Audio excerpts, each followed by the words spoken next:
The GR Supra is not your typical Toyota, and the same goes for its safety systems.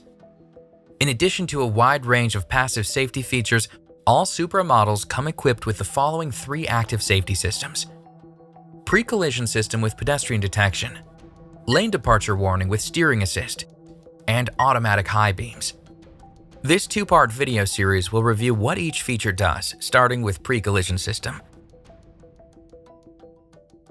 Supra's standard pre-collision system with pedestrian detection uses a front-facing camera to detect and warn the driver of hazards on the road ahead when traveling at speeds of up to 53 miles per hour.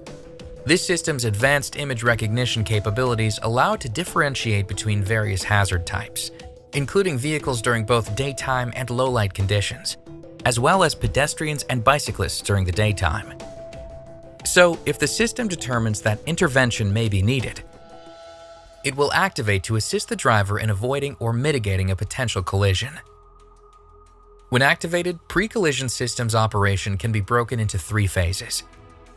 The first phase only applies to vehicle detection, and it involves a pre-warning alert that notifies the driver if there is a potential for a collision with a vehicle ahead.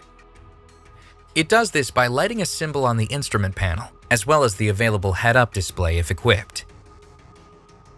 The second phase applies to vehicles, pedestrians, and bicycles, and it occurs if the collision is determined to be imminent. In this case, an acute warning emergency alert occurs, flashing the red symbol and adding an audible buzzer. Depending on the situation and equipment, this alert may also involve a brief activation of the braking system. Additionally, if the driver reacts to the warnings and depresses the brake pedal, a brake assist function will automatically apply additional force to help decelerate the vehicle as quickly as possible. The third phase occurs if the driver does not react to the warnings at all, and urgent intervention is required to prevent a collision. At this point, the system's emergency braking intervention function is activated, which can automatically apply the brakes to bring the car to a controlled stop without any input from the driver. Like the hazard detection function, this automatic braking function also operates at speeds up to 53 miles per hour, but only for vehicles. For pedestrians and bicycles, the automatic braking function operates up to 40 miles per hour instead. Timing settings for vehicle detection can be adjusted on the center display, and collision warnings can be disabled by pressing and holding the safety system button on the center console.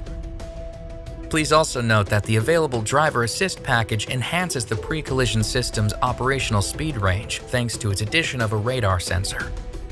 When equipped, this package enables vehicle detection at speeds up to 130 miles per hour, as well as automatic braking at speeds up to 155 miles per hour for vehicles and 53 miles per hour for pedestrians and bicycles.